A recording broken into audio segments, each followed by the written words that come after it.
That's you. It's been a while since I actually had to introduce a podcast. I don't know when was the last time I went, hello everyone, if you don't know who I am, you can call me Ari. And you know what, fuck it, this is the intro now, because I just did it. Hey guys, welcome to the coffee break, the second one we're doing. I'm very tired because I just got back from con and my legs are broken and I need food, but we have a lot to go over because it's been a while. We had to delay this one because of Hero Aka Season 3, that podcast, but we're here now, and we should first start off with San Diego Comic Con. No, you mean New York Comic Con? We already did San Diego. No. New York Comic Con was season 7. Wait, what? No, I'm confused. The one from last month was San Diego, not New York. Or am I being a dumbass? Alright, one of the Comic Cons. Holy shit, get different names. Maybe with that Comic Con news, Emma. Okay, so as we've all been crying about, Voltron is starting to get on its last season, but Comic-Con announced that the official air date will be December 14th, a bit later than I predicted, but, you know, I wasn't going off of all that much. But we kind of did say, like, you know, maybe it would air Yoma weekend if we were, like, super fucked, or maybe it would air late November, but we did kind of predict December. All of the predictions I saw were going for November, but, we knew for a fact that it was going to air before the end of the year. Mm-hmm. But now this just means that we get more time to cry and theorize and all of that. I mean, there's really not much to theorize. It's the last fucking season. We just have to theorize who's gonna die. Yeah, that's true. So, I watched this panel live, which, first of all, if you're looking for it, don't look for the official live stream done by, Sci-Fi. Because not only did they cut out any time that they cut to video, even if it wasn't spoilers, the audio was out for like the first half hour. It was terrible. Are you talking about the Q&A panel where they like... Yeah. Yeah, because like that panel... Well, not the Q&A panel, like it was kind of more like a reflection panel from the staff. Okay. Because like, did you hear about like with the Q&A panel, they like addressed Adam and didn't open up the Q&A for obvious fucking reasons?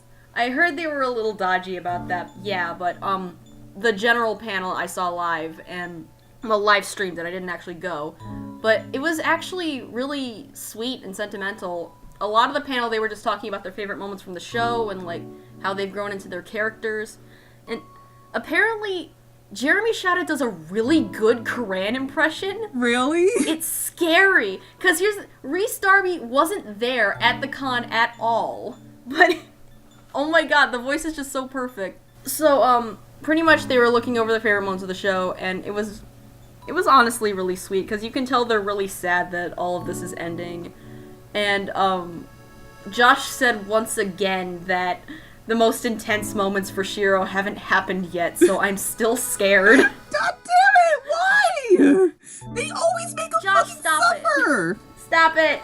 Fucking hell. But they ended the panel, like how they did last time, with the special Comic-Con exclusive clips for Season 8.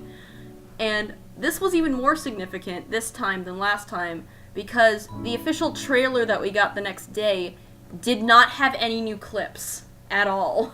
It was stock images and previous audio from the past seasons with one new line from Hagar, and that was the entire official trailer. So these clips, these low-res clips that I was watching on fucking Periscope, I need to know what's going on with this shit. Like, we have no high-definition versions to fucking go to. Pretty much what they showed with the clips and the final Comic-Con poster that's all interconnected and it's really nice like that. It seems like this season's very heavily going to focus on Hanerva's transformation into Hagar, the final battle, and we're definitely getting more Lotor, but he might still be alive. You know, I wouldn't be mad if he is still dead or still alive, because I fucking love Lotor, so as long as we get more, I'm happy. It was confirmed from a few shots that we are definitely getting more Lotor content. I just don't know if it's flashbacks to when, like, he was in control of that other planet and he was letting them govern themselves and then Zarkon blew it up, or if he's actually back for reals and like all quintessence infused and shit. I don't believe that, and I really don't want to, because if he just like comes back just to fight the team again, that's probably gonna feel just so hammered, just like, you know, just kind of a thing, a last minute thing. I'm hoping that he comes back to be detoxed. That's what I want. You know, that would be nice, because, God, Alorance, you had your moments, but I still love Lotor and Alora so much. Yeah, like, Alorance, you're good, you've won my favor, and I'm okay if it happens, but Lotora is still better than you. They're still so much better. They actually fucking kissed! Spoiler, the only kiss scene in the entire show. Suck it! By the way, I was like, just kind of going offhand really quickly, but my Netflix icon is Prince Loser, because I will probably wear the name Prince Loser after you guys have given it to me. And I like checked the Netflix icons to see if it was updated, see if there was any new Voltron icons. Got rid of all the Voltron icons. Shit. I know. So it's like I can never change my fucking icon. I know. I mean, I love it because it's Prince Loser, but still. Mine is Shiro and my nickname is Adam. Cool. Never forget. Oh, but speaking of Lotor, this was unofficial, but AJ on Twitter decided to name November the 4th Lotor Day as kind of an unofficial birthday. So I'm glad I got to celebrate him a little bit yesterday. That was fun. Well, that's fanon now, so cool. Yeah, I'm keeping that because we need a day to celebrate Lotor. Yes, every day you should always celebrate Lotor. But November the 4th will just be a little bit special because I love my Prince Loser. He's just such a shitlord. He's great. He's a great little shit. Well, anything else come out of New York Comic Con or San Diego Comic Con or one of the Comic Cons? Whichever Comic Con it was. Voltron related, not so much, but I do remember, I believe Dragon Prince Season 2 was teased for 2019. Nice. Dragon Prince is such a good show. We're going to talk about that later. Yeah, we don't have a specific release date as far as I know, but it is 2019. It's coming. So the show's not dead yet, and I'm hoping the animation quality got better. Okay, I don't want to go on like a giant Dragon Prince thing because, like, again, we're going to talk about it in a minute because we both watched it, we both really liked it, and that's going to get like its own little segment along with a bunch of other Netflix stuff that I want to talk about. But Dragon Prince is good, go watch it. I mean, we're going to talk about it, but still. Yeah, we'll talk about it in detail, but just, yeah, it's a thing. It's a good thing, and you should check it out, and the fandom... Oh, fandom, please don't go to shit, please don't go to shit, please don't go to shit. It started off a little rocky, but I think it's calming down. It's alright. Speaking of terrible fandoms... Oh, fuck. We're not done with Voltron yet. Oh, fuck. Because, I want to say about 2 weeks ago, some supposed leaks came out about the final season, and it's not just, like, random screenshots. It's like endgame last episode epilogue shit. So it isn't... What you're saying is... This isn't the Grinch about to be in Smash kind of leaks. This is, like, actual legit shit. We don't know. We actually don't know, because there's been hearsay that the original poster of the leak said they were fake, that DreamWorks said they were fake, that DreamWorks was copywriting the leak images. Literally no one knows if they're real or fake. I'm leaning towards fake, personally, but there's argument for both sides. I want to say fake too, but at the same time, it isn't the first time this shit fucking happened. But at the same time, this is the first time that leaks have been presented in this way, with like there being a watermark on the actual image, and it's not just someone taking a phone picture of them doing the voice work or anything, like what happened with Matt, or like concept art or anything. This is like, it's a watermark screenshot. There's a bunch of, technical shit going on, so it could be real.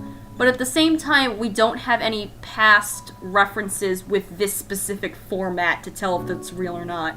Like, the thing about leaks is that anyone can make a leak, but if you, like, actively go out of your way to steal images, especially spoiler-filled ones, and post them on the internet, you're just, like, contributing to this pretty big problem that plagues not only like Voltron but just the industry in general. I really hate when leaks happen, like especially Like, the fake ones you could just ignore, but the real ones are just like, why? Why would you do this? Why would you think this is a good idea? It doesn't help. If you're posting leaks, regardless of if they're real or if you Photoshop them, you're being an asshole. You're just disrupting the whole flow. You pretty much ruin like all of Keith's birthday because of your fucking leaks. I hope you're happy. I mean, when leaks happen, especially real, actual leaks, it can be a bit of a PR nightmare for the studio. When the first Voltron leaks happened, the studio, they cut tours, they beefed up security. It was a giant mess, especially since the person that did it used them as blackmail, and fuck that kid, because that was not cool and that was incredibly uncalled for, and you're making us look bad, like this giant fucking fandom look bad. And don't get us wrong, like, Emma and I are part of this fandom. We know it's shit, and we do our best to navigate through it, but it's still, how do I put this in a nice way? I just don't know. I just don't know what to say about it, because it's very infuriating. And again, you're just contributing to a very big problem and only making it worse. But again, why would you think it's a good idea? What gives you the right to say, I'm gonna take these images that I got, post them on the internet, and ruin everything for everyone? Sure, it will blow over, but it's still fucking there. Everything on the internet lasts forever, so fuck off. That's all I gotta say. Yeah, pretty much. Even if they're not real, fuck you, because you still looked at this and specifically, very carefully photoshopped this image together just so you could disturb the fandom who is already very volatile and is trying to calm down. Like, seriously, fuck you. Just fuck you, alright? I would like to... I know that none of the voice actors or staff is listening to this, but in spirit, I would like to apologize on behalf of all of us, because I know how hard we have made your job, and I know how difficult it is to navigate through a rowdy fandom that's constantly targeting you and blaming you for things that you have no control over. So for all of the stress, all of the chaos, all of the everything, I apologize, and it will all be over soon, and we will calm down, but you can't get back all of this. Like, everything that you've lost, everything that you've worked for, all of the stress, all of the anger, you can't get that back, and it's just gonna be there forever, and I am very sorry for that. Yeah, just, it's a mess, really. Like, I feel so bad for all the drama that's gone on in this thing, and this is just another, like, scoop onto the pile. But just, we're so sorry, guys. Is there any good news that came out of Comic Con? I mean, I don't really know that much because, you know, as far as comics go, I'm not that inclined. But just, Voltron. I know. But there are a few reasons to consider this fake just from the images alone, not just from the fact that they're not, trying to take all this shit down. Or, like, being very active about it. Because, like, that's the thing. If they actually are spoilers, I don't want to say what they are exactly. But there is one aspect of it that that made the fandom kind of go into an extra panic attack on top of the regular panic attack. Oh god. So just, I don't know if I want to navigate through this or not. Just, Do you want to save it for the Fujo cast? It wouldn't really fit. Just, It's fine. It's fine. Like, the Fujo cast has just turned into, like, a general fandom thing, so... That's true, but just, I don't know. I don't want to sour the mood of the Fujo cast. I'll talk about something that was a little less spoilery, just because, like, I don't know, you can kind of guess that it would kind of happen. But, like, there was one image with the paladins being older. Aww. And, like, it was like a young shot, and then it cut to an older shot, which, you know, that's cute. Of course they would do something like that for the ending. But what bugged me about it was that, like, Pidge was wearing, like, shades, and there was a gradient on them. And for those of you who don't watch the show, there are barely any gradients as far as character models on this show. I don't think there are any. It's mostly flat colors with flat shading, and glasses are usually just like a singular line with no actual like detail on the lenses. And that's what's really been bugging me and making me think these are fake. That and someone who will not be described in detail. There's an extra character who is in the leaks and not on the poster, And the reason that's significant is because they put literally every character from, like, 2 seasons at a time on those posters. So, if he's not there, he's not significant. And to put him in, the role that he's in those leaks just makes no sense. Yeah, from what you just described, that does sound a little suspicious. Yeah, like, they spoiled, like, young Minerva's design. They spoiled this other, like, robot character from the 80s version that's gonna be in there in the last season. Yeah, they put, like, a lot of characters that, like, kind of show up and are really big spoilers, but this guy is not there at all. And he gets into a pretty significant... I'm not gonna say it, even though it stirred the shit a lot, just with the implications that it could be true. But I'm refusing to believe that it is true, because that seems like bullshit. Between, like, the over-detailedness of just those shades that really look photoshopped onto her face, and this other image that I'm not gonna talk about, I don't know, I'm just gonna say it's fake for now. We'll talk about it when the season actually drops. Honestly, when you were talking about Pidge wearing shades, I immediately thought, oh, so she wore the Kamina glasses again after throwing them away in the mall episode. No, they were, like, normal glasses. Like, I would get, like, you know, turning off the tint to, like, actually show her eyes, because they were kind of like fancy, like, sunshades type of thing. They weren't, like, totally black. But even then, there wouldn't be a gradient on them. It would just be transparent. But also, Shiro was in glasses in that scene and my heart melted, so... Oh my god, we got... Okay, now I wish that they were real. I would like to see Shiro wear glasses. It probably won't be... It won't be real, but it's a good edit and it's cute, so... That sounds very cute. Oh my god. If you want to delve into all of that, you can try and look up the leaks. A lot of people have actually been deleting the images, so I don't know what's up. But if you can find that image, it's very cute, and I like it a lot. And if you can't, there's always fan art. I will draw fan art of it if it's not actually canon, because holy shit, it's adorable. But yeah, dissociating from the fandom drama, I am done talking about Voltron. It's a dumpster fire, and we have to just wait until Season 8 on December 14th to finally have it get, like, one last explosion before it calms down. Well, if you want to move on, we can move on to a lighter topic that I have. Oh, yeah? Yeah, because I'm not gonna lie, all of the topics I have, not very nice.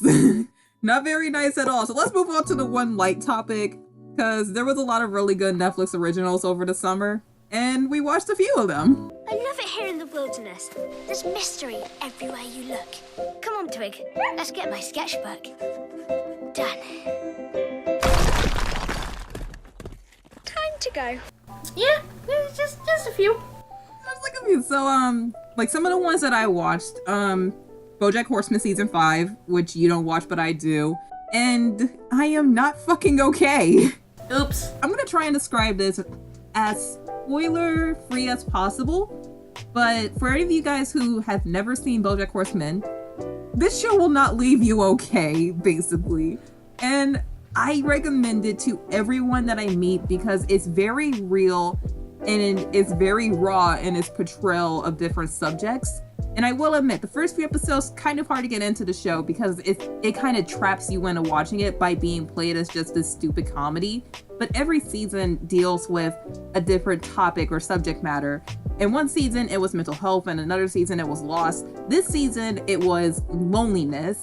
And it's probably the most mature season yet because every character has their own arc. And it feels like a lot of those arcs are coming to conclusions, but of course, it's not over yet because BoJack is still fucked up. And season 6 is going to be coming soon in like another year. But this season definitely hurt a lot. And I thought season 4 was bad because that has some legitimate fucking nightmare fuel in season 4.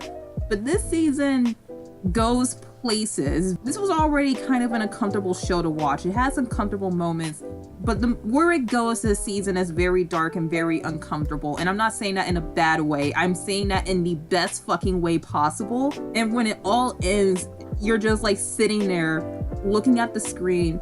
And it's another season that kind of ends on a message of hope, but there's also this very big undertone of despair. And if you could handle things like, you know, unhealthy relationships and abuse, like physical, mental, substance, and just God, so many fucking things about a show about a goddamn horseman who is like fading in relevancy because back in the 90s he was in a very famous TV show. Definitely fucking watch it because season 5 was probably the best fucking one yet, and I'm still thinking about it and going, wow. Just fucking wow. That is all. Jeez. I know, I don't know how to describe it in a way that makes it sound like, hey, you should watch it, while also making it as spoiler free as possible, because I was not okay at the end of season fucking 5. It was honestly, season 5 of BoJack Horseman was the best thing that I watched this summer. I'm sorry, I don't know, but hey, Dragon Prince. Hey, Dragon Prince, that's a thing. That's a good show that people should watch, and alright, I'm calling it 6 seasons. 6 seasons, that's how long we're getting, because Alright. 6 magics, 6 seasons. And they like went by the whole book 1 thing, chapter 1 with Avatar. 6 magics. Yeah, there you go. I'm calling it, but hey, it was good. It was good. That's the thing, because it's starting off like this big journey thing, it's got kind of a slow start, you know? And by slow start, I mean the whole fucking season. Since, Dragon Prince just started, I guess we should describe it by saying this is the show from the writers of Avatar: The Last Airbender, which is an amazing fucking show, and if you haven't seen it, what was your childhood? Here's the thing, I didn't watch the show until I was in like high school, so oops. Well, you were late. I didn't have cable, okay? But anyway, Dragon Prince, this is like a really good fucking fantasy adventure show that's like really sweet and genuine and fun, and it has a lot of really good humor and writing, and the characters are lovable little shits, and I love them. I don't really know how to describe it because like it hasn't done too much to stand out just yet, you know? It's like pretty much if you liked Avatar and like the comedy and the banter between the characters and like the sweeter moments, you'll definitely love this show. But like the real part where it dips is the animation, because oh boy. I honestly don't mind the animation that much because, okay, really quickly, this show is a really fun action adventure about 2 princes who are brothers, and their father is unfortunately killed, but there's a theory that he's not, I'm just saying. They emphasize that Cobra too much, damn it. But like basically, they're humans, and the human race are kind of beefing with magical races, and that's because the humans stole the egg of the Dragon Prince, and it was said to be destroyed. But turns out, oh hey, the show is called The Dragon Prince, the egg isn't fucking destroyed. So the brothers go off with this elf woman who tried to fucking kill them to return the egg to the mother so that it can hatch and whatnot. And yeah, that's the show. I don't know how to say it without being all spoilery. There's like dark magic and people trying to kill them, and even more people trying to kill them, and the egg is heavy as shit and they have to look after it, and it's just a lot of fun and you should watch it. There is a lot of fun and a lot of action, just like there hasn't been any singular like fight or episode that like you can't compare to a direct episode of Avatar, you know? Yeah. Like there was a thing with a big fish, there was a thing with like, there's the scary monster, but it has like a really obvious weak spot. That like it's not actually that bad. Near the end of the season when they're climbing up the mountain and the girl is talking about how her wolf was healed, which honestly, the fucking ending when we find out about the wolf, that shit almost made me cry. I'm just saying, this show almost made me cry. But when they were climbing up the mountain and they heard about the magical lady, I was like, oh, that reminds me of the Blue Lady episode from Avatar: The Last Airbender, where the people were believing that this woman would come and save their village because their water was being polluted. Yeah, pretty much. You can draw a lot of parallels to Avatar and like, just Yeah, like you shouldn't compare it to Avatar, because I believe that when it comes to shows that was made by someone who made this other thing, there's always this fear of it being too much like this other thing. Like another show that I watched this summer that I kind of want to touch upon. But this show was like really good and it stood out. There's a lot of elements that you can compare to Avatar, but it isn't Avatar. And I'm not just talking about the 3D animation, which I honestly don't mind that much because I kind of find it charming when the frames drop. I like it a little. It gives me a headache. I honestly can't handle when the frames drop. It got better by the end of the season, but the first few episodes are really bad. Yeah, honestly, my problem with the drop in frames is like the fight scenes. because there's like these effects that they overlay with the animation to kind of emphasize how fast people are moving or how serious a blow is, and it's just like, I'm not feeling it that much. Like, you don't have to put all these fucking effects in. Like, I wasn't saying, like, go in there with a mindset to compare it to Avatar. I'm saying that you'll get to a lot of parts where it's kind of unavoidable for you to think about, really. Yeah, if you like seen it and love it a lot, you're gonna draw some parallels. Which, by the way, I was on Tumblr shortly after the show aired, and someone pointed out that there's a Avatar Easter egg in episode 1, because the book that oh god, I just had a brain fart. What's her name? Dark Magic Daughter Girl. Fuck. I can never remember her name because it's fucking elvish bullshit. Alright, so like in episode 1, Dark Magic Girl is walking and she's reading a book and she's not looking where she's going. The book is called Love Amongst the Dragons. And in Avatar, Prince Zuko said, every year my mother would go to take me to the city so we could go see a play. They never got Love Among the Dragons right. Wow. But kind of like another thing that I really like about the Dragon Prince is that, hallelujah, praise the Lord, I can watch a show without having to worry about historical fucking accuracy. Hey, Because, like, this show is very diverse in cast, and I said it once, I say it again, I don't give a fuck about diversity and representation in media because you have too many characters and too many writers that just includes, like, a black character, a gay character, a disabled character just to do it. This show, you have, the king is black, the brothers are biracial, the elf that they're going on this journey with is Irish, their aunt is deaf, and it's not a big deal. It's just a part of this world. And in any other show, if they were worried about historical accuracy, I would be calling so much bullshit. But no, this is a fucking fantasy show that has like a medieval setting, and you have like all these characters of different races and backgrounds, and it's not played up just to say, oh, look how diverse we are. And it's not worried about historical accuracy either because it's a made-up setting. And I'm just like, oh, thank God, I'm watching a show where a woman is deaf and a general of a fucking army, and I'm not losing my shit. Hallelujah. Amira is such a fucking boss, and we only get to see like bits and pieces of her. I want to see more of her, honestly. But yeah, there are like racial undertones with the whole thing of like humans and elves not really knowing how the other species functions, you know? That's the thing, I can't remember anyone's fucking name in this show. I am sorry, but I get a headache rewatching it, so I haven't really gotten everyone's names down. But the main male lead and the main female lead, they do have a lot of banter back and forth of like, wait, don't elves like eat people and shit? Meanwhile, like the stuff little like brother that. is just like a very sweet, innocent, understanding child who like wants to give everyone a chance because he's a kid.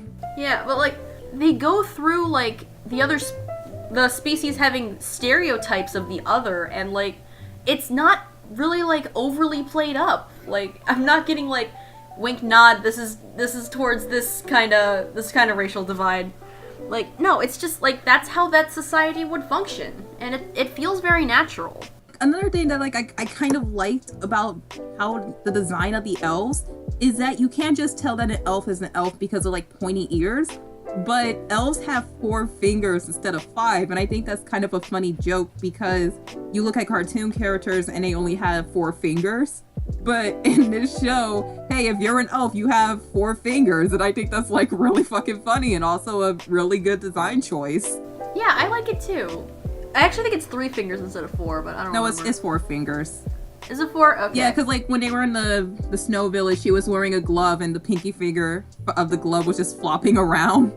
I always forget if it's 1 finger or 2. You know, but Dragon Prince, we recommend it.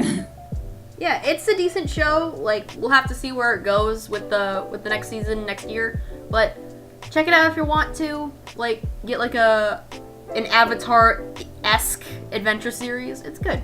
Yeah, I was so mad when I saw the amount of episodes the first season had, because I think the first season only has about 9 or so episodes. It's less than 10 episodes.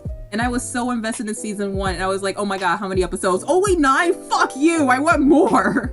But the first season ended really well. It was a cliffhanger ending, but it was a conclusive ending, and I really can't wait for season 2. Okay, So, did you watch Disenchantment? I actually did not. I was curious about it, but I was seeing kind of mixed reviews, so I wasn't so sure. Very, very mixed reviews. A lot of people have been like memeing and saying, oh, Disenchantment, more like disappointment. And a lot of people have been saying, oh, it's garbage, it's not worth the hype, blah, blah, blah. I watched it the day it dropped. I watched it all the way through. And yes, I do see where the whole disappointment part comes from. But when you look at it from another angle, when you sit down and watch the whole thing, it's a show that's not as good, but I'm glad that I watched. And in case you didn't know, Disenchantment is from the creator of The Simpsons, who is so fucking done with The Simpsons. Every time he has to talk about The Simpsons, the man looks dead inside. So when news about him making a new show came out, I was really excited, but more importantly, I was really happy because he was finally able to work on something that wasn't the fucking Simpsons. So, in case you didn't know, Disenchantment is like this comedy medieval show about a princess who's so fucking sick of being a princess, but it's a bit refreshing in that matter because she remains a princess. She wants to do, something that's like political inside princess duties besides being fucking married, and that's what she tries to do, but she constantly fails at every fucking thing. Also, she's an alcoholic. She has an elf friend whose name is Elfo, and Elfo is the worst fucking character in the show, and he looks like a Bart clone.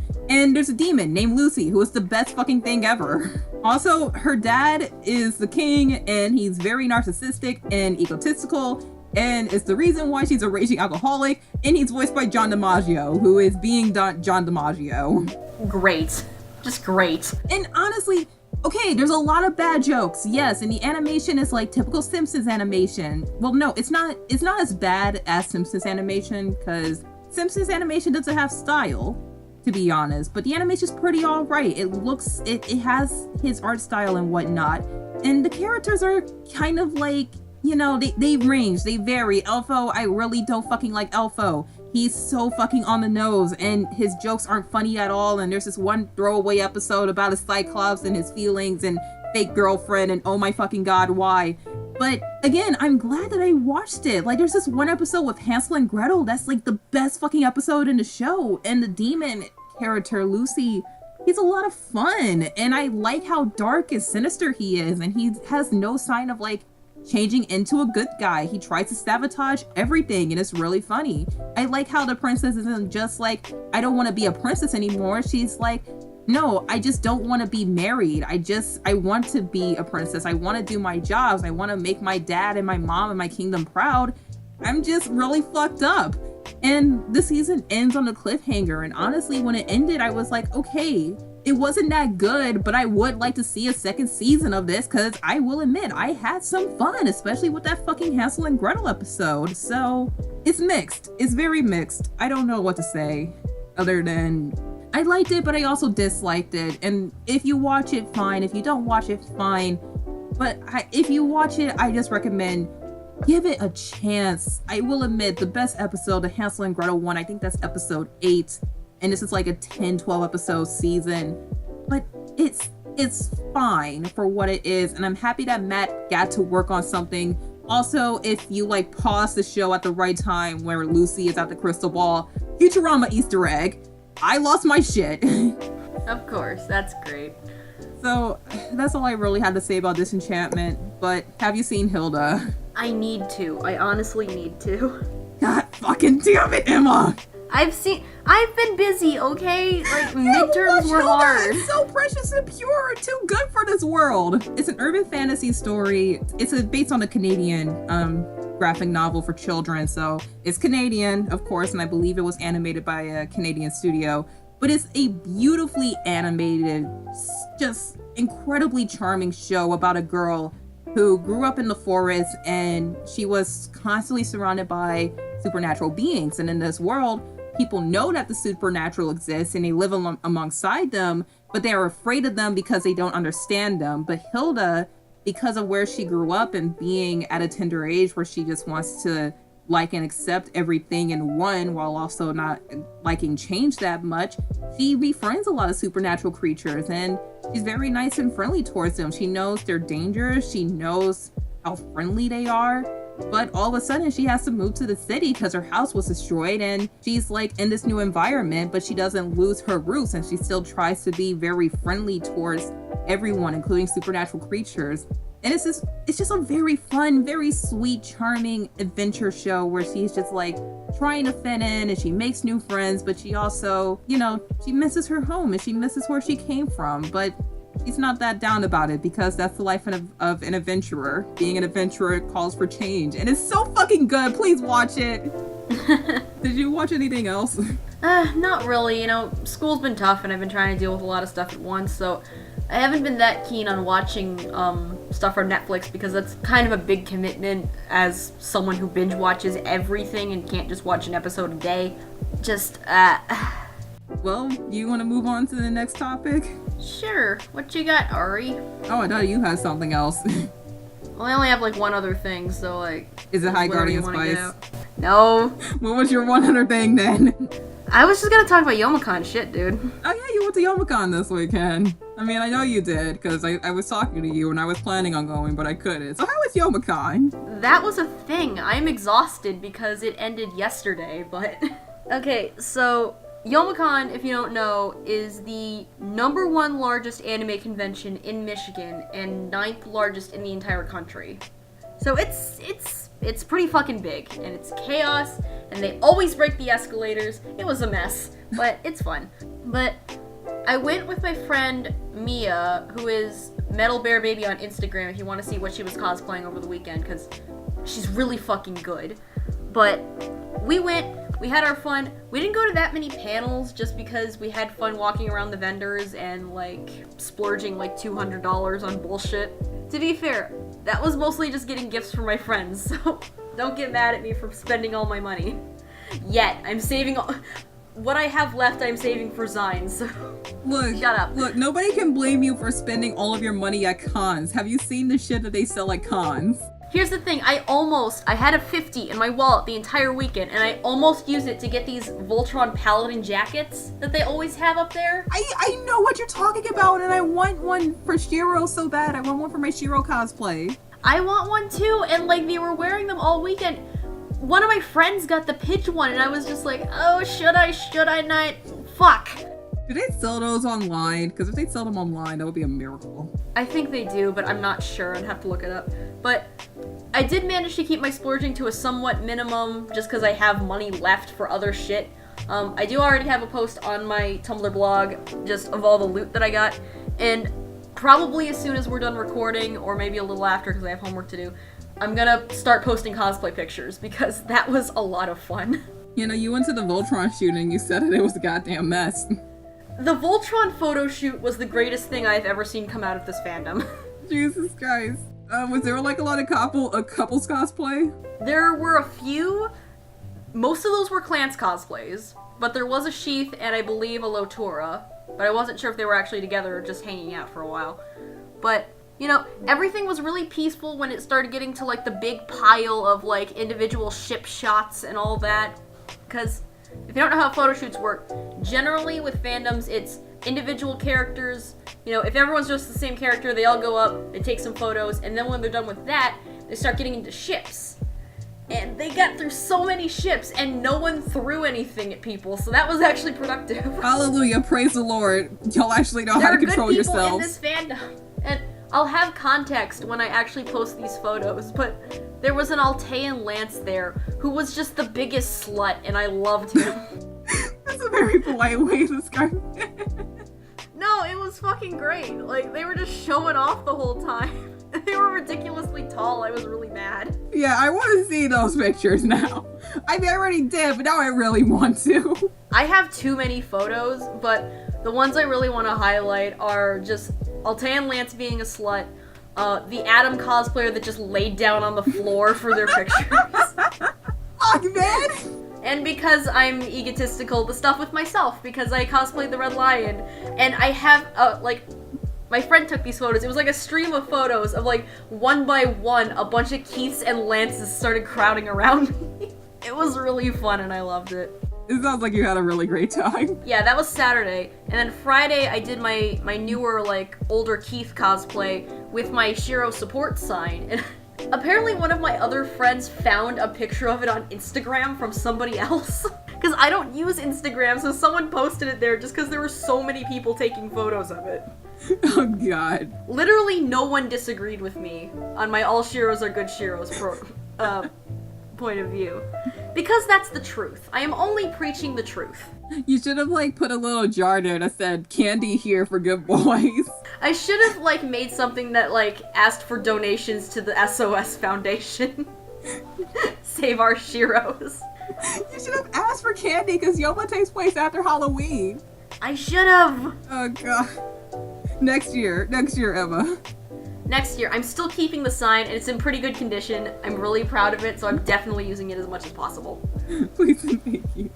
And then Sunday, you know, that's always the lazy day. But I used my old Devilman Crybaby Rio cosplay. Just, I get to be a big marshmallow and be somewhat comfortable, so it's always good.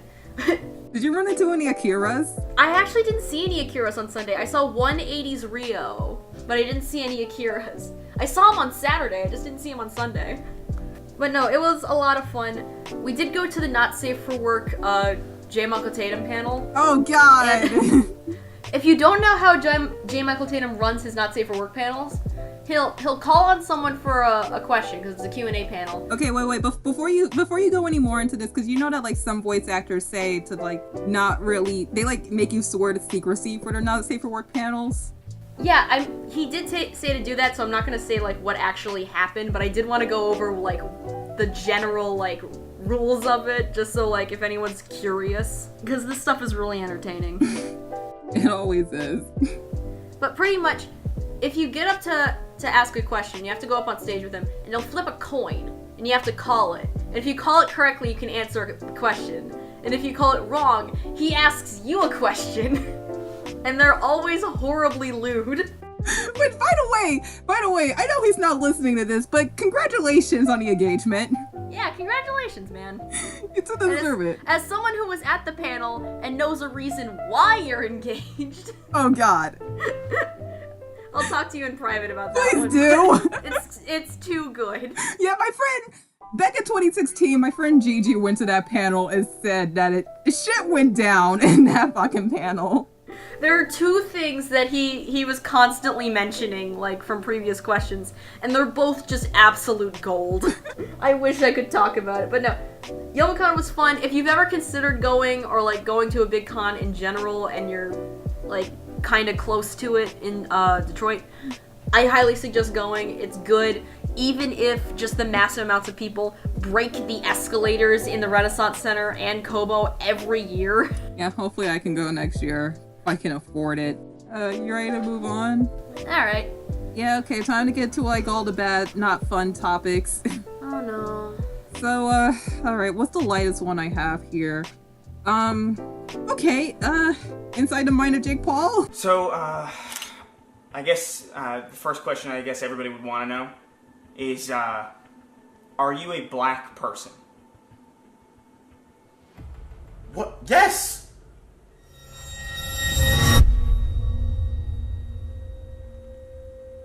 Wow. You know, I think the reason that most people want to see this is because, like, a lot of people want to kind of, like, know who the real Tom Sweeney is. Like, I've heard, you go by a bunch of different names. Mikey Moistmouth I've seen. So I would say, like, I guess the reason I want to do this is just kind of really get in your head. I want to get in your head. You know what I mean? See what makes you tick. What? What do you have to ask me? What is it, dude? Oh yeah. Did fuck. you watch it? I did. I watched it when I was last minute finishing my Red cosplay. Did you finish it? I don't remember if I saw the last part or not. I believe I did, but I wasn't sure. Yeah. Like, that whole thing just blended together. It's very long. I would say, or it's 8 parts, and each episode was, like, over half an hour long. The final episode was, like, an hour long. And let me just start off by saying, neither of us care about Jake and Logan Paul. We don't give a fuck about them. I don't give a fuck what he's doing. Like, I'm not going on Twitter like, what the fuck did he do? What the fuck did he do?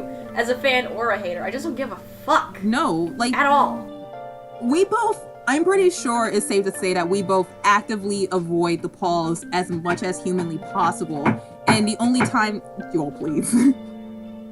If you hear that, that's my dog hitting her tails, hitting the floor. The door. I'm keeping that in. Joel, please. Joel, please. Okay. But the only time, like, the Pauls enter our lives is when they do something very controversial. And this was very controversial. The year started with a bang, with Logan's dumbass in Japan. And then there was the fucking boxing match.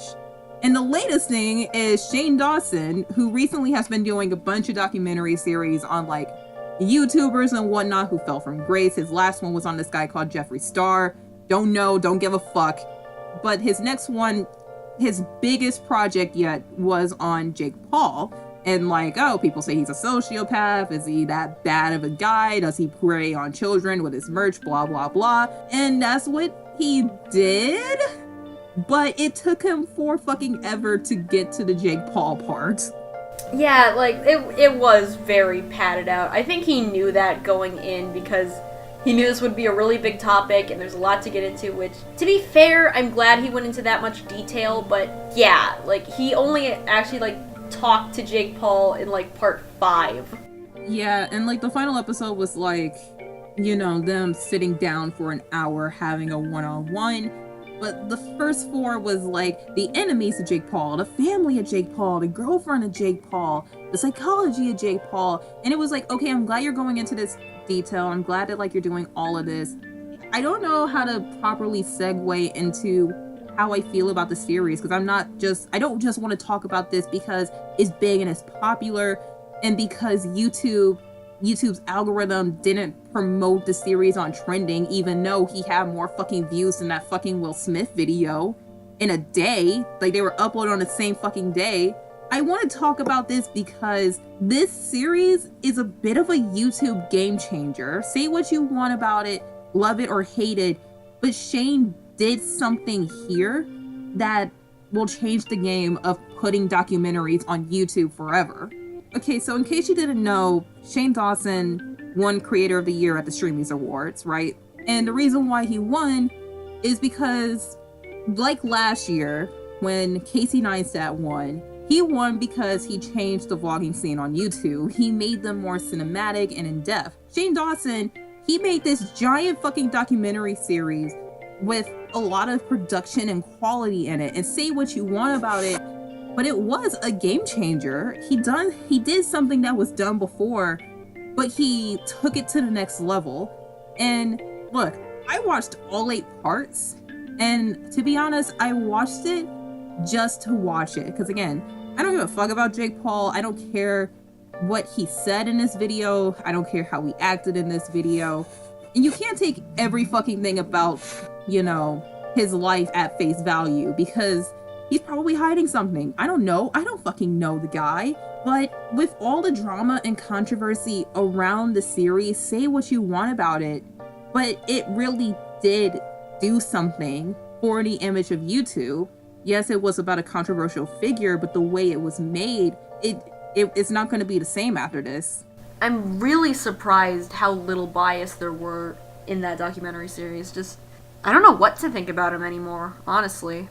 I honestly think that, like, you should finish it first, because the final episode was just, like I said, the final episode was just the 2 of them talking on the couch for an hour at Shane's house after, like, all this digging that Shane did, and Jake is just there talking about his family and his brother and his ex and blah, blah, blah. And I'm just, like, sitting here watching it, and again, as someone who really doesn't give a fuck about Jake Paul, and I also don't give a fuck about Shane Dawson. Like, I don't think he's a bad guy or anything. I just never watched his videos. But that final episode was just an hour of 2 people conversing. And I don't know how Shane was able to make it entertaining for me to watch 2 people that I don't care about talking. But I was invested for some reason. I was invested too, only because there were so many people involved in telling this story. Like, between all his exes and his girlfriend and his brother and like all these other creators that knew Jake and Logan Paul and shit like that. Like, I didn't know what to believe. I didn't know what was true, and it kind of tricked me into giving a shit for 2 seconds. It did that to me too. Like, I don't feel better or sympathetic towards Logan and Jake. I still think that, like, Logan Paul is a humongous piece of shit, and I again, don't give a fuck about Jake Paul. He's probably like the least offensive of the two, but I don't know. I was invested in human beings that I do not like, nor do I care for, and if one of them were to die tomorrow, I wouldn't give a damn. I don't know what to think anymore. Like, I guess I don't think Jake is shit anymore, but like, just, I don't know what's going on. He's clearly fucked up in the past, but I wouldn't say that, like, he's as bad as his brother. To me, he's just given me the air, at least from this documentary, he's given me the air of, like, he's just a kid who got famous too fast and really has no idea what to do anymore. He's just kind of been following what older people have told him to do. Well, the thing that I kind of took away from this documentary is no matter what the fuck happens to these two, they're still gonna be big and never going to be punished, because Logan, he's had a shitty fucking year, a dishonest fucking year, and he said that he lost $5 million, but it has like huge ass quotations around it because he got it back quickly through goddamn merch through his goddamn prepubescent fan base. He did a fucking boxing match with his brother that was rigged, and they're going to have a rematch in LA. It was a part of the fucking contract. His fucking YouTube movie got released. So even though this fucking piece of shit asshole went to a foreign country and disrespected it and did the ultimate act of disrespect, he's still getting fucking rewarded. And then you have this documentary about Jake, and he's been having a pretty shit few years. Like Shane said, 2016 was his worst year yet, but can you really say that he's doing bad right now? Yeah, I know. But I don't know, I've come to accept that, like, there are a lot of shitty people on YouTube that are just going to keep making money for a while and just, Yeah, that's unfortunately how it works. And I don't know how terrible people get really big and famous and popular and get rewarded. Meanwhile, you have good people that just say, fuck YouTube. This site is fucking me. I'm quitting this site and moving on elsewhere with my life. But it just happens. And I don't know how or why. Mostly I just blame it on the fucking fan base. Because without all of these fucking 9, 10, 11, 12, 13, 14-year-olds who just, keep watching, keep throwing money, they're still gonna do good. Yeah, this whole documentary thing was very polarizing, and like, just with those two contradicting things, like, Jake doesn't seem so bad, you can tell that there's like actual humanity to him, but he's still like just the same Jake Paul that we've seen on YouTube all the time, and if he does something wrong, he's not gonna get punished.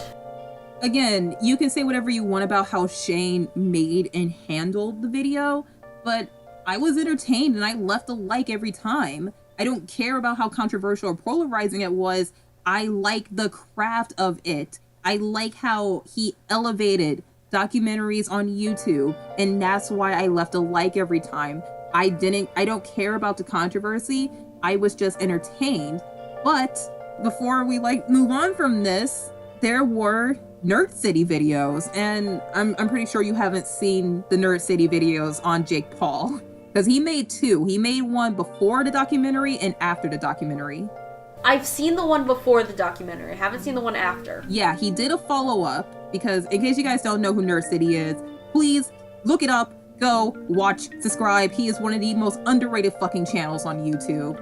And the video he did before the documentary was called Jake Paul, A Parent's Worst Nightmare, and he analyzed how his excessive promotion of merchandise to children was borderline illegal, and how the content that he made violated YouTube's policy because he manipulated the tags in the algorithm to appeal to family-friendly and children's searches when he's making content that says, don't watch this with your parents, or I lost my virginity, or this thing gone sexual. So, in that entire video, he just called out how the excessive push for merchandise was illegal in the US and the EU because children aren't able to, tell when they're being advertised to, and how his content is not suitable for children when he has admitted that his audience was mainly children and he's making shit like Gone Sexual and whatnot.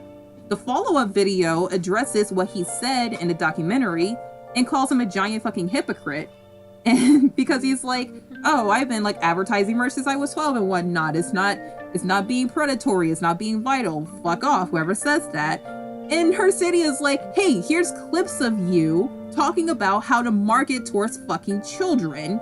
Here's your fucking website, your fucking class where you taught children how to be fucking entertainers. That's biggest popular in you. Here's evidence of a 7-year-old asking his father to buy him a Lamborghini because of the fucking messages that you are pushing. And because you say that you make content for children, actually make content that's suitable for fucking children. Yeah, like, kids will watch anything. You don't have to do this kind of dirty bullshit and manipulate them like this. Like, just fucking make it entertaining and they'll watch it.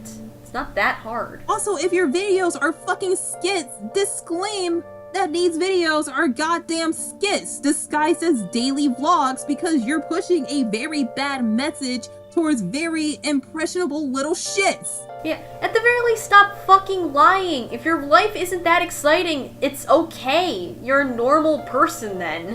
What the fuck is wrong with you two, man? I don't deal with it, you know? I just don't know. This shit is fucked up. Everything is fucked. Yeah, pretty much. Jeez. All I'm gonna say is subscribe to subscribe to Nerd City, please. Nerd City is such a good fucking YouTuber. Mm-hmm, definitely. Yeah, I'm just good job. Good job, Shane. Good job with your work. Good job with, the documentary. Just good job on making it. Making something that a lot of people told you not to make and standing up for your content. I don't know how exactly he's handling the controversy and whatnot, but I applaud what he did just because he did it, and I think that's something to be admired. Yes, it have flaws, but good job making it. And seriously, go watch the fucking Nerd City videos, because I honestly believe Nerd City more than I do fucking Jake Paul. Yeah, just I do suggest watching, at least trying, the Shane Dawson documentary, only because he put so much work into it, and this was really ambitious compared to like the other documentaries he's done that are only like 1 or 2 parts that are a half hour each. This is 8 parts and it's 40 minutes each, and just I'm glad he did this, just like standing his ground and going through with such a big project, making it entertaining, filming it well, editing it well, and like just getting as full of a story as he can from people who lie through their teeth. He did his best. Good job.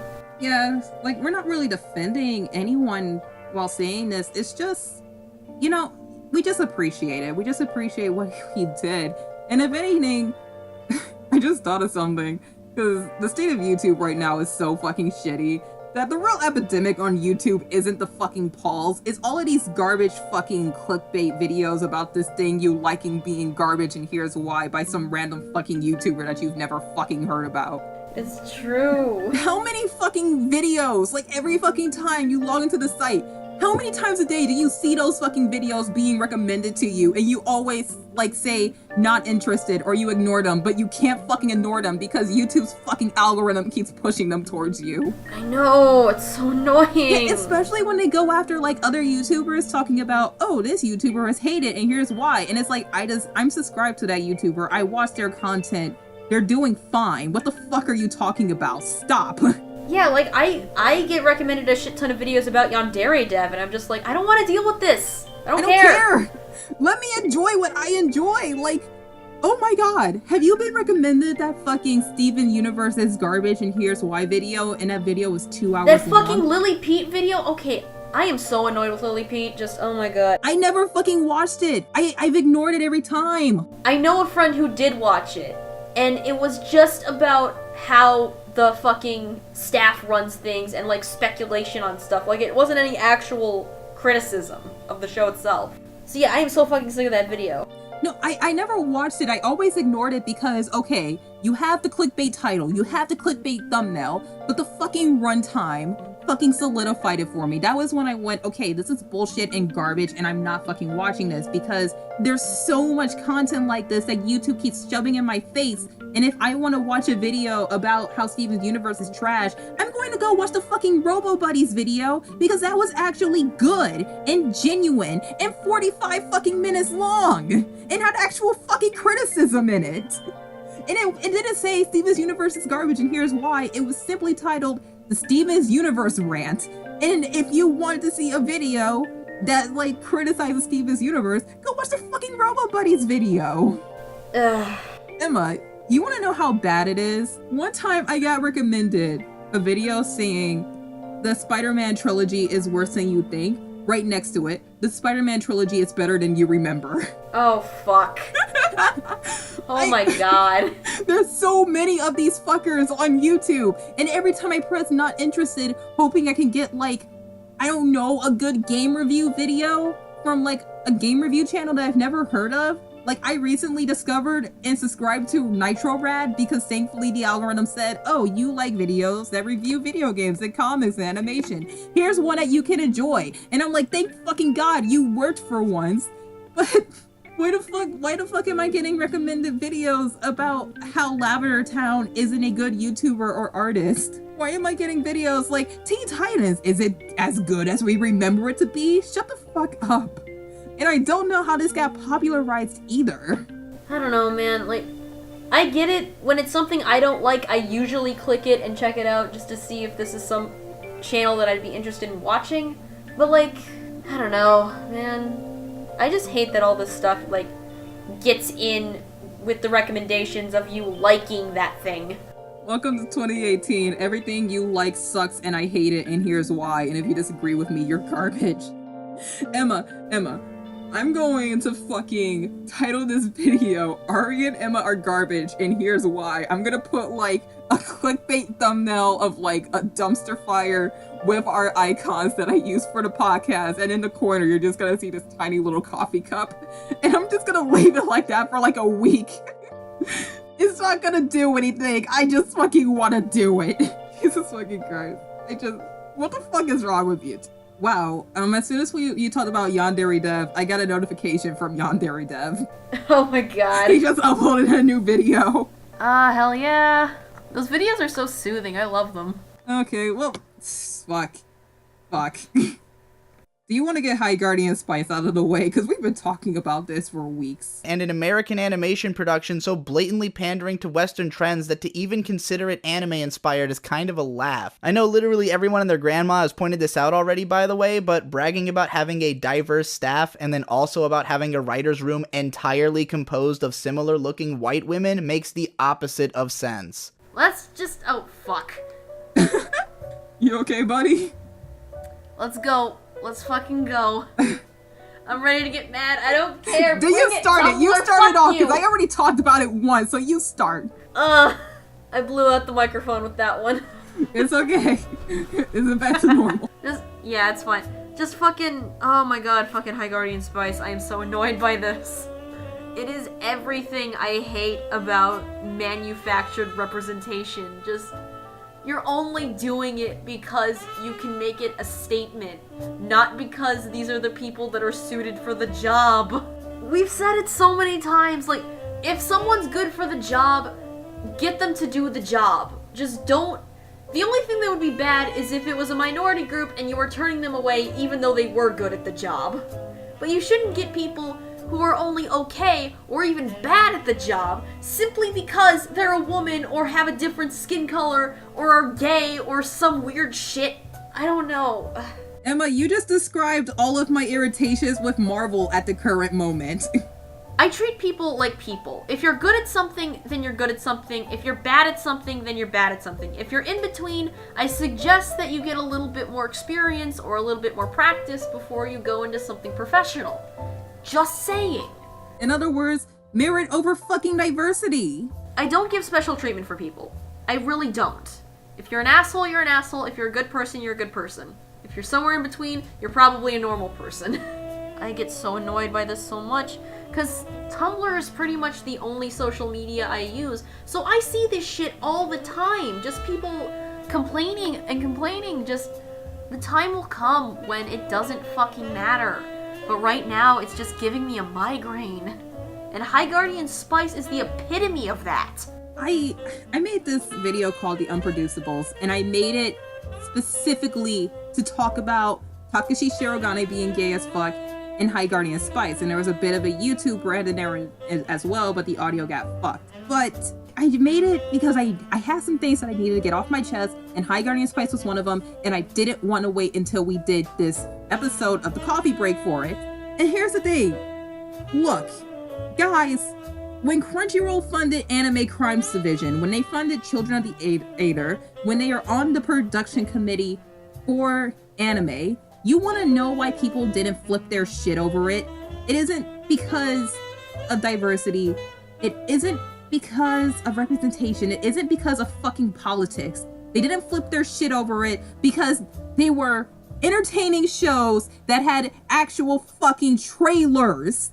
When they released the trailer for High Guardian Spice, people flipped their shit because it was the staff talking about diversity and representation and whatnot, and not the fucking thing that they were producing. You talk about that in the Meet the Staff version, not in the fucking trailer. In the trailer, you show off and talk about the show, not talk about your fucking self and your own fucking interests. We flip shit over it because I'm gonna stop, actually, because if I keep going, I'm gonna sound like a broken fucking record. And I love the NPC meme, and that's exactly what I'm trying not to become. Okay? I'm just gonna say, in the trailer, you talk about the show, you talk about yourselves, and what you've done for the show, and why you made the show. In the Meet the Staff video, you don't highlight your politics, you don't highlight, how you're so diverse and whatever. You highlight the project, okay? Nobody cares about how your writer's room looks like identical fucking feminists, alright? Nobody cares about your background, your sex, your race. We just want to see the show, alright? If it's bad, it's bad. If it's good, hopefully a lot of us can shut the fuck up and admit that it's decent. But we're so sick and tired of, like you said, Emma, manufactured representation. We don't care about diversity. We don't care about representation because nowadays those are just buzzwords. We just want to be entertained. Alright? So stop pushing your political agenda in our face. Stop making propaganda and passing it off as art. Make something decent. Alright? It isn't that hard. Just, if you have something that you're passionate about and you want to make it, go ahead. Just make sure that is entertaining, and we'll shut the fuck up. Other than that, Crunchyroll, you should have funded Nomad of Nowhere. That's all I'm saying. That's a good fucking show. Please go watch Nomad of Nowhere. It's on YouTube. I love Nomad of Nowhere. Uncle there was Nomad! Actually someone who cosplayed it at Yoma. It was so good. Wait, who cosplayed who? Someone cosplayed the Nomad and had a friend that was actually like the Little Rocks. Oh my god! It was so funny. I loved it. I wish I got in a picture. Oh my god, that's really, aww. Please watch Nomad of Nowhere. It's seriously a good fucking show. Yeah, it's so fucking good. Wow. But I think the worst part about all this is that I might have actually liked High Guardian Spice. If this whole thing hadn't blown up and they hadn't shown, like, how much of a feminist agenda they were pushing with the development of this show, I probably would have, like, gotten a recommendation from it from a friend or two, checked it out, and I might have liked it. I might have called it decent. But now I'm going to either avoid it or have a permanently negative viewpoint of it just because you decided to push your political agenda instead of the show that you worked so damn hard on. I feel the same way because, like, when I saw, like, the thumbnail, I was like, oh, Crunchyroll's producing another original anime. Alright, not the first time they've done it. It looks a bit Cal art, so it looks Western. But I like cute moe fantasy adventure shows like this, so yeah, I'll check it out. And we got this quote-unquote trailer, and now there's just like a really nasty taste in my mouth. Like, I'm going to watch it.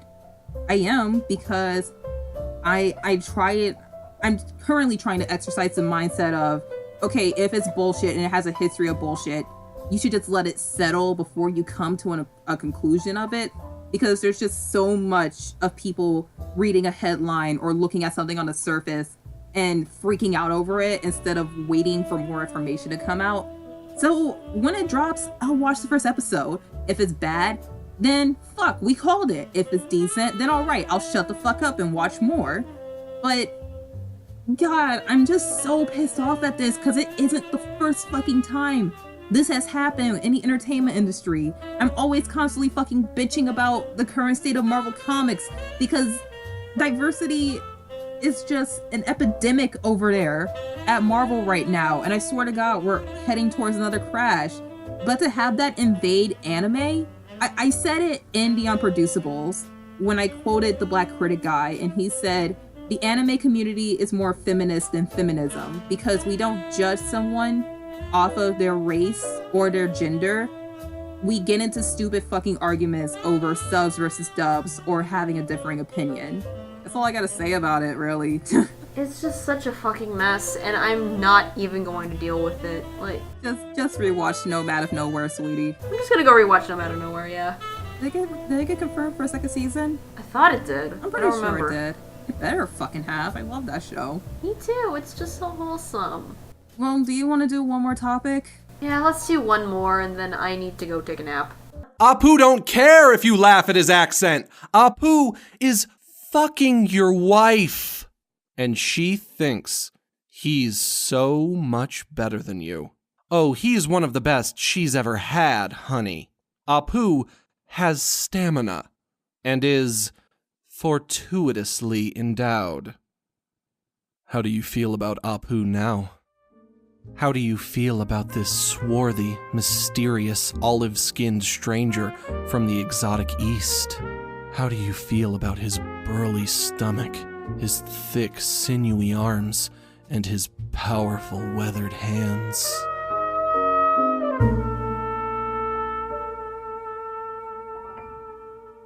And probably in the most recent fucking news, Apu is off of The Simpsons.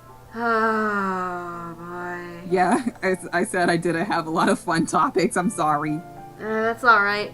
You know, I can't say anything because I stopped watching The Simpsons years ago.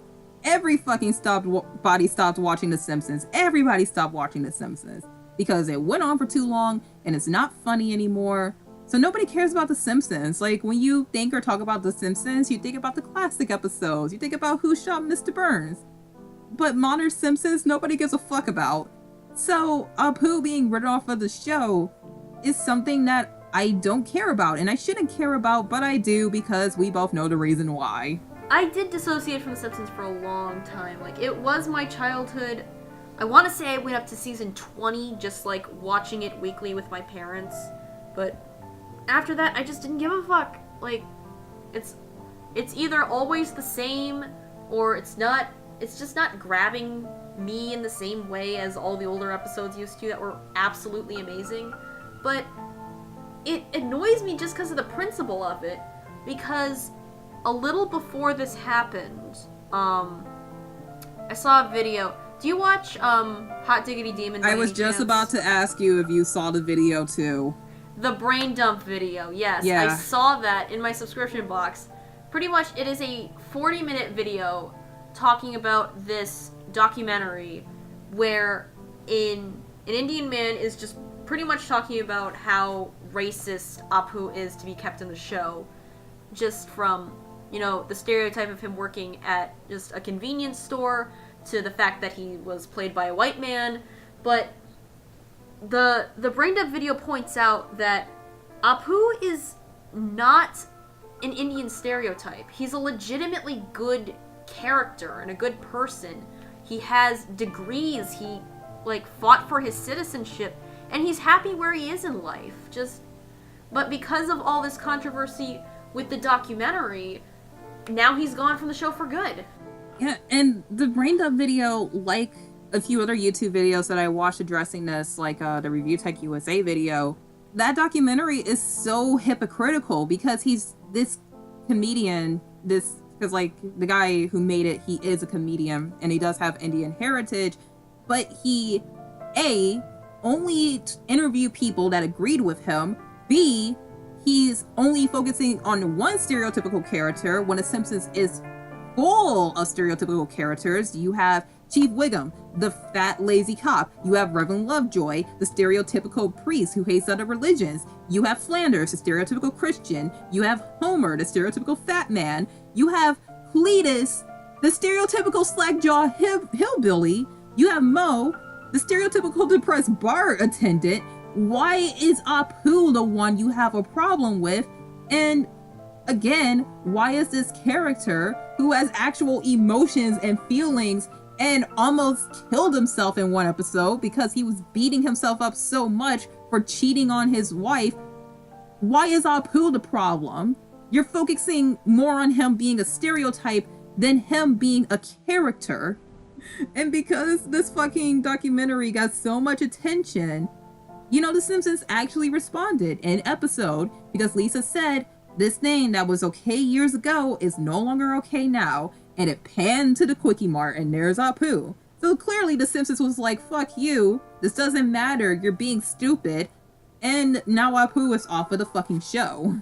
And again, we can't really say or be mad at, Apu being written off because we don't watch The Simpsons anymore. But still, it's like an American classic that got targeted by this terrible fucking documentary. And because social justice is so loud, even though the politics are so unpopular, they just caved and said, okay, fine, Apu is gone. It's sad, this won't directly affect my life, but just knowing that happened is just going to bring me down for a while. Everybody I talked to about this, they all said, they said the same thing. We can't say anything about it, but it's still the most retarded fucking thing to have happened all year. Because it's so hypocritical. The documentary is so fucking hypocritical.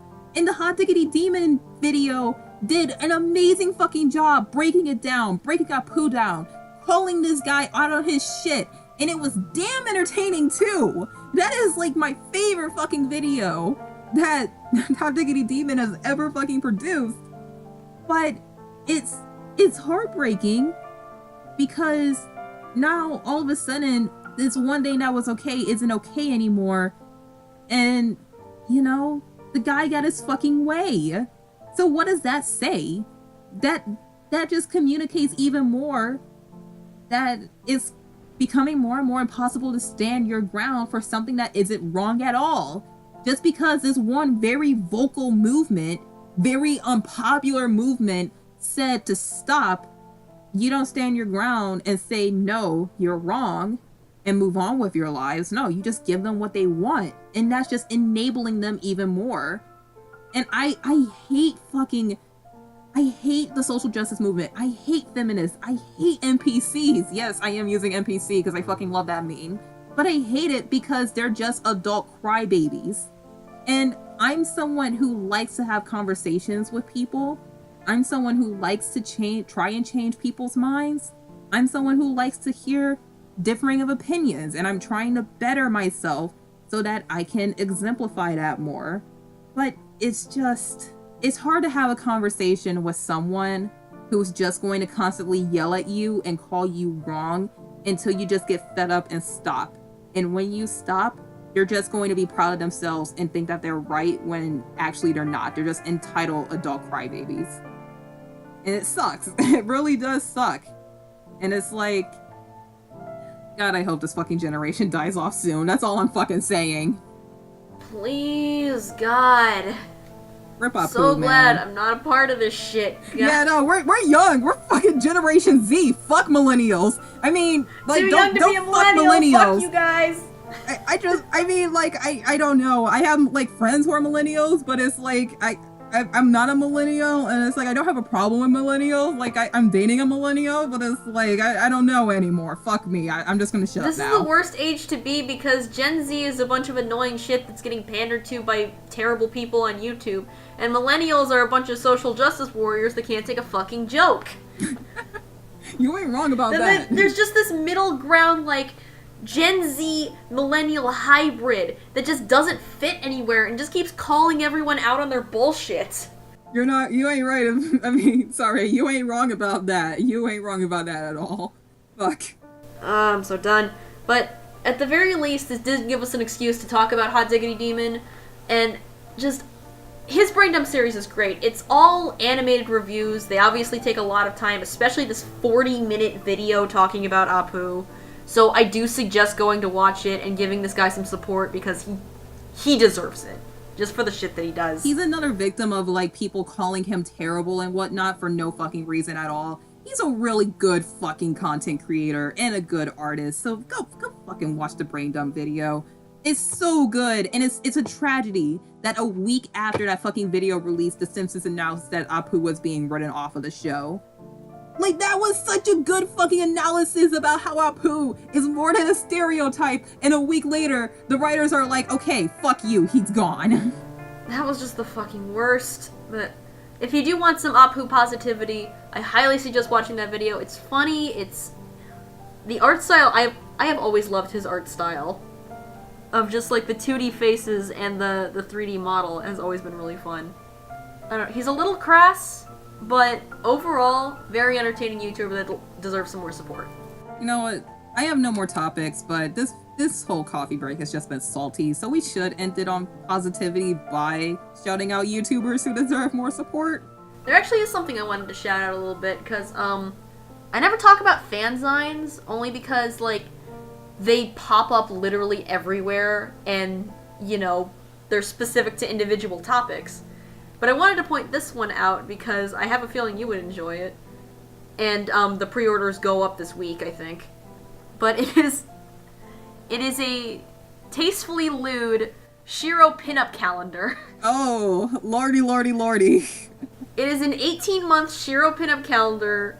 Right now they only posted who the artists are. They haven't posted any pre-order images yet. I believe the pre-order is the 9th is where it starts.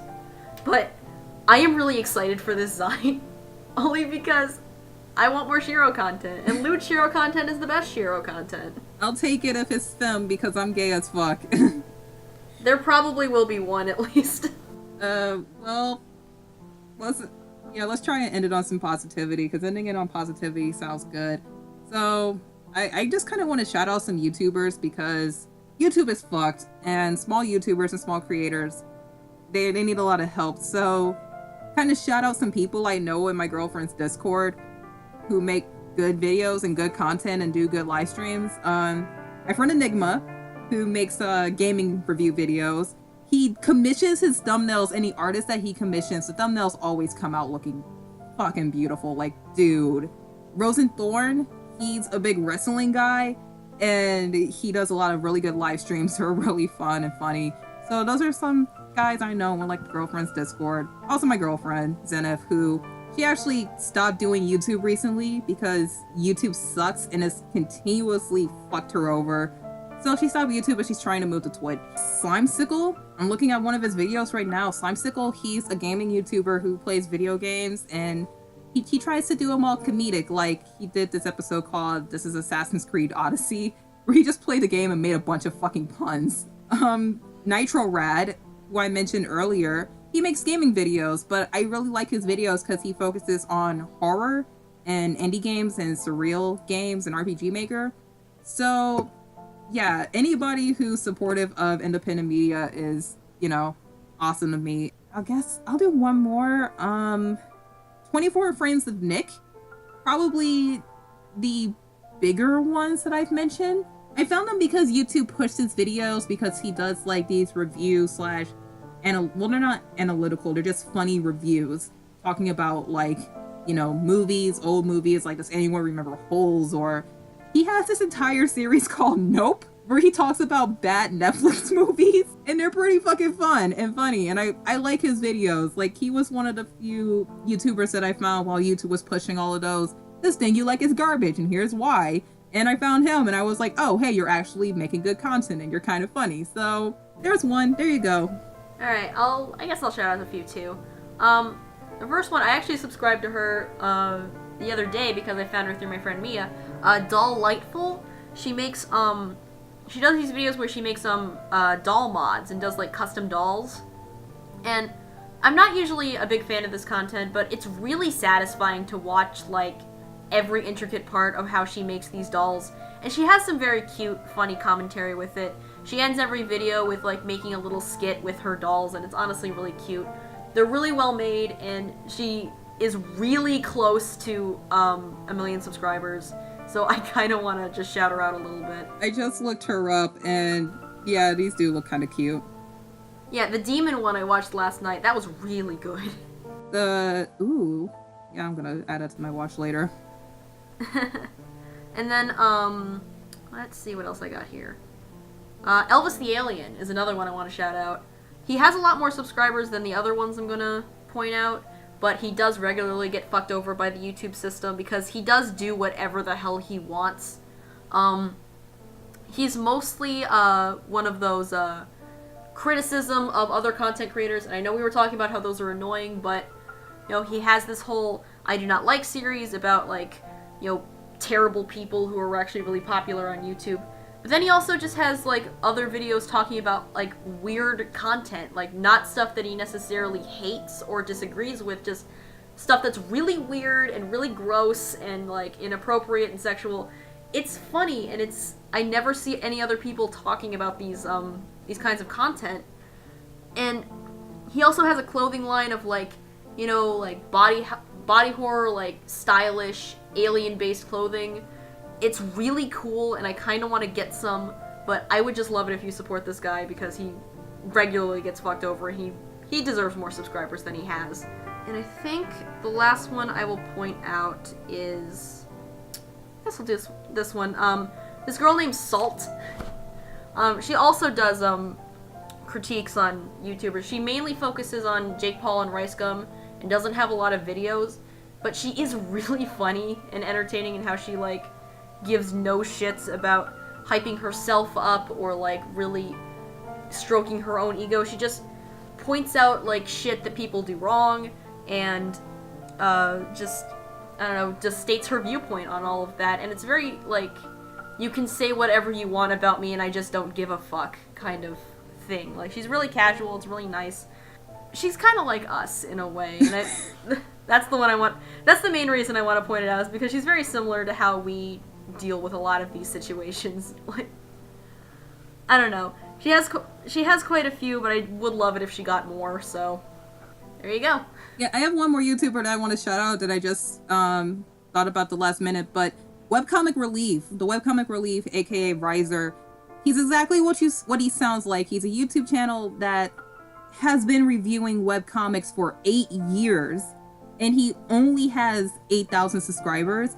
I have been watching this guy for years. He is fucking insane. He made a 8-9 part video that's like 8-9 part review, lasts for 8 or 9 hours on one fucking webcomic, tearing this shit apart, and it is the best goddamn thing that he's ever made. I honestly put his videos on in the background whenever I'm drawing or reading because they're really entertaining, and I've watched every single video that he's put out. I have seen them multiple times, and he's the reason why I started to talk about comics and webcomics on YouTube, and I just really love his content. It's really enjoyable. He deserves so much more credit and so many more subscribers, but unfortunately, he talks about webcomics, which is niche, but that isn't the fucking problem because his videos are long and they take a long time to make, so YouTube doesn't promote him enough unless you like, you know, read niche webcomics or whatever. So yeah, Riser's a good dude. I talked to him before. He's really nice and his videos are fucking awesome. So please subscribe to the Webcomic Relief and Nerd City and HotDiggedyDemon and everybody else that we talked about. Yeah, we'll try our best to compile all the ones that we talked about. Yeah, down I'll in the try and description. link them all. But yeah, I think that's a better place to end it. Yeah, that's a great fucking place to end it, because I feel so much fucking better now. Yeah, me too. Alright, well, you ready to whore yourself out? Yep, I got my Tumblr, yourbootyisyou.tumblr.com, which I'm finally actually going to put the links in the bio to all my other side Tumblrs. Most of it is Voltron related. If you can't tell, I talk about it a lot. But if I get into anything else, I always post memes and whatever I draw and create on there. So, there you go. As for me, I own and run this channel, so you can subscribe for this podcast, which is bi-weekly, blah. We have, like, Two Dorks Talk, where we talk about general media, and, the Coffee Break, where we talk about different topics, and then there's the Virtual Cast, where we talk about fandom, and then there's, like, anime and comic videos that mostly makes up this channel. You can follow me on Twitter at CallMeRENS. I have other links down in the description. Twitch channel is on hiatus, unfortunately. But, yeah, this was the Coffee Break. Sorry it was so salty. I wish we could talk about Hilda more. Rip, sorry. So I guess the next one's gonna be Castlevania? Yeah, Like I'm good really with that. recent. We both love it. I guess that's it then, huh? Yeah. Alright then, bye! Bye, guys.